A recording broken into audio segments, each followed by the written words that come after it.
It's 3:15, and that means it's time for The Real Deal with Bill McNeil. That's right. Welcome once again to The Real Deal with Bill McNeil. I'm your host, Bill McNeil, and you're probably wondering exactly what is the real deal today. Hey, good question.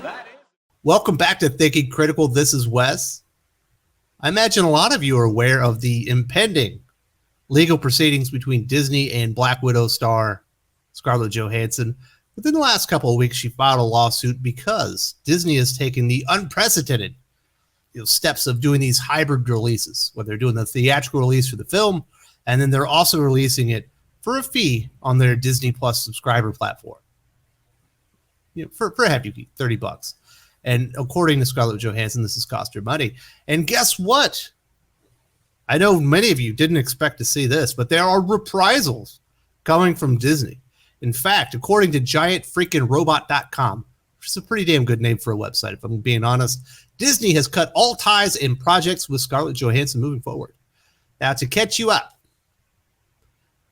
she filed this lawsuit because a lot of her pay and compensation that was in her contract for the Marvel Studios MCU movies, including Black Widow, were tied into box office performance.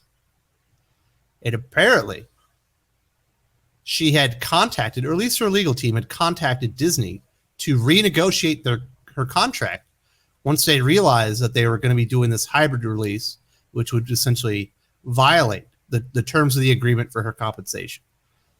And according to her legal team, Disney just never got back to her. Now, Disney may have different opinions on that. I think that'll probably all come out in the weeks and days ahead. More likely months, actually. But it did not go as well as planned, right? It was a little bit of a box office dud in comparison to some of the other films that had preceded it, specifically Fast 9. That was the big action franchise that certainly wasn't living up to previous established box office performance of the Fast franchise, but was close. It's projected, I think, to hit 750 million worldwide. Not bad at all. And because of this lawsuit that Scarlett Johansson has brought against Disney, and we know some other actors have done the same. And Disney, not being happy with this, has closed ties in all future projects with Scarlett Johansson. And they had some not so nice things to say about Scarlett when the lawsuit came out. Specifically, this is one of the quotes from their rebuttal, or at least their initial response to the lawsuit. This lawsuit is especially sad and distressing in its callous disregard for the horrific and prolonged global effects of the COVID-19 pandemic. I think they might be overselling that one a little bit. Obviously, the box office has been affected by COVID-19. That's one of the reasons that they're going this hybrid strategy. It's not the only reason. And they might tell you that's the only reason, but come on. We know that they're trying to juice those subscriber numbers on Disney Plus.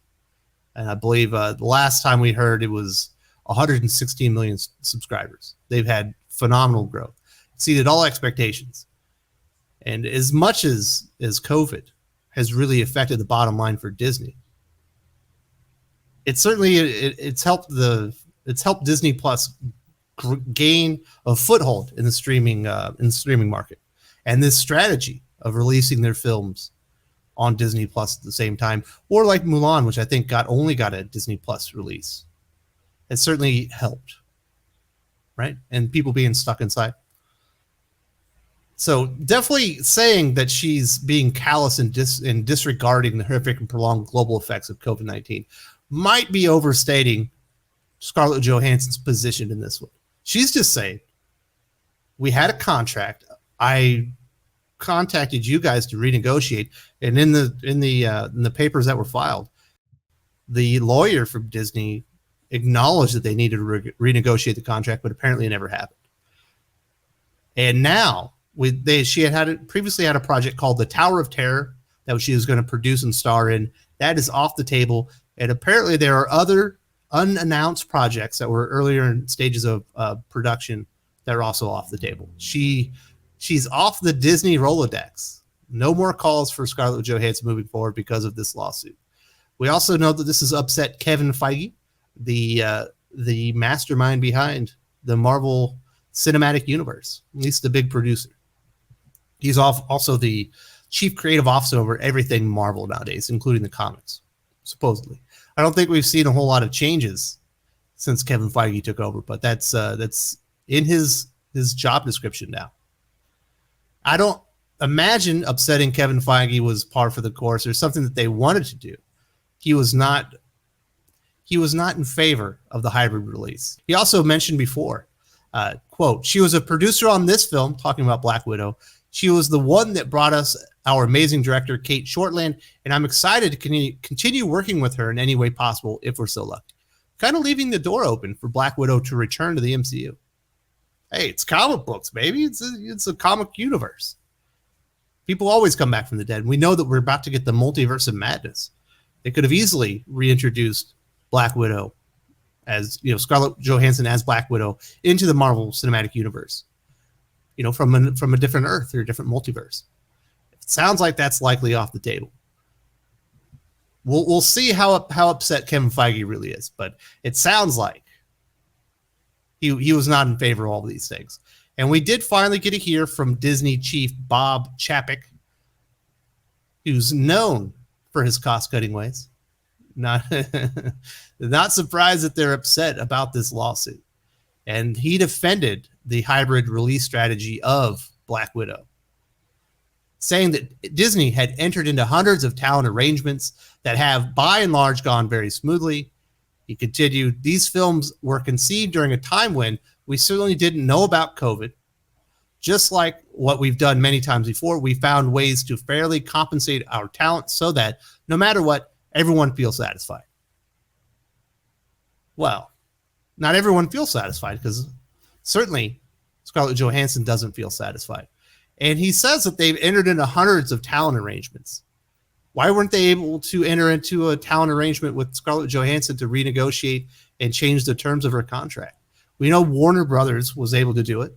They treated Gal Gadot and the director for Wonder Woman 84 like it was $1 billion movie, even though they made a fraction of that.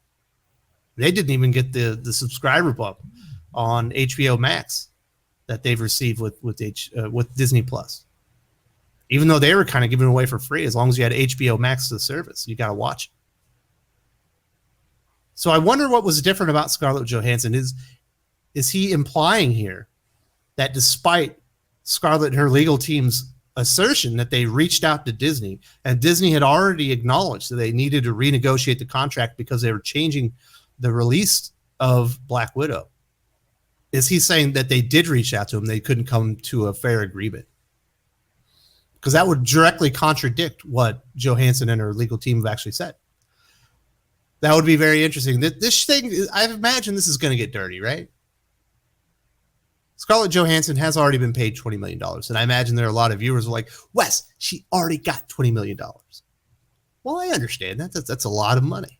But also, the contract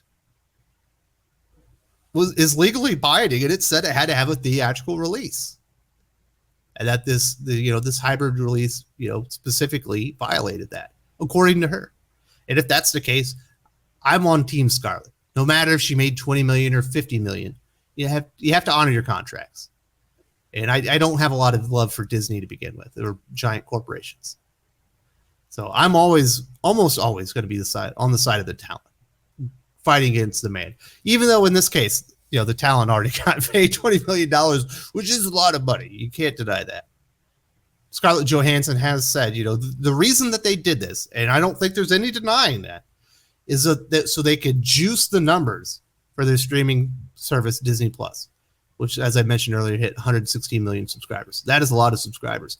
They're over halfway to Netflix subscriber base. Netflix has been around for well over a decade longer than Disney Plus.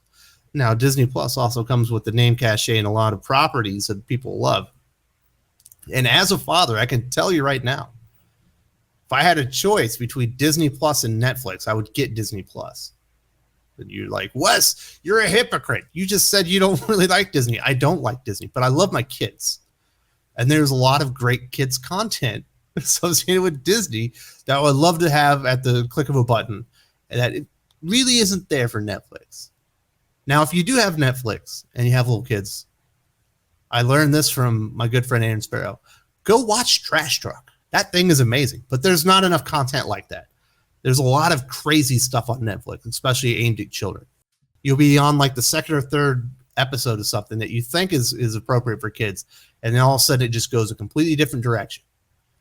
You don't really see that as much, especially in the older Disney stuff. That's what I would be most, interested in, just as a dad. So those numbers are really, really good. And Disney has definitely utilized these films that were supposed to be big blockbusters. And, I'm sure that they're well aware that COVID-19 was going to affect all these things, and use that to really infuse interest and grow the subscribers numbers.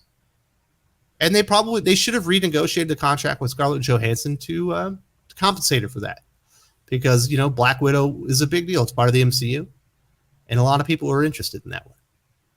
And hey, whether they think it's fair or not, or they like what Scarlett Johansson has done as far as the lawsuit, Disney are responding. Not only is ScarJo out of Disney, she can't make her Tower of Terror movie or the other unannounced projects, but they're changing their release strategy. Their next two films, Free Guy, which I believe was produced like under the Fox umbrella before it was acquired.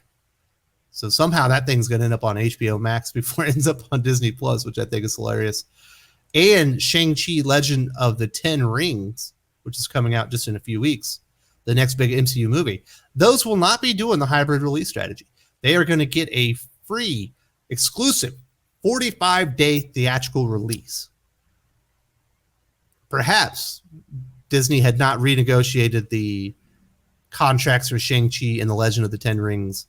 They certainly wouldn't have been able to put Free Guy on Disney Plus without renegotiating everything, because there was already agreements in place for it to go over to HBO Max first. And I don't imagine Warner Brothers would be like, yes, let's change this so you can get some exclusive content that we could have on our streaming platform to compete with you first. I think they probably think it's funny that they're getting access to some of these movies before Disney themselves are. And I find it funny too. So there is the update. ScarJo, she's being blacklisted, banned from Disney and Disney Productions because of her lawsuit where she alleges Disney violated her contract by releasing Black Widow hybrid style, not only in theaters but also on Disney Plus. Me personally, I'm still firmly entrenched in Scarlett Johansson's corner. I think Disney's response to all this, specifically the lawsuit, has been childish. It's been pathetic. It makes them look weak, and this certainly makes them look very vindictive. Disney is an enormous company. They are constantly in the middle of lawsuits.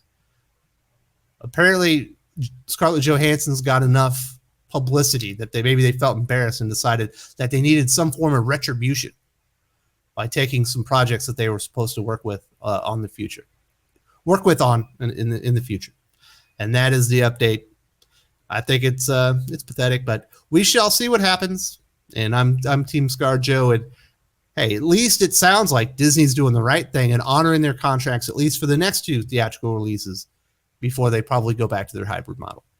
If you enjoyed this video, please give it a like. I would appreciate it very much. It helps us attract more views for the channel. Subscribe for future commentary, comic book news, and reviews. And don't forget to ring the bell for notifications. If you want to talk comics, movies, and much, much more, you can follow me on Twitter at Wes_from_TC. With that, Salamat Po, and I'm out.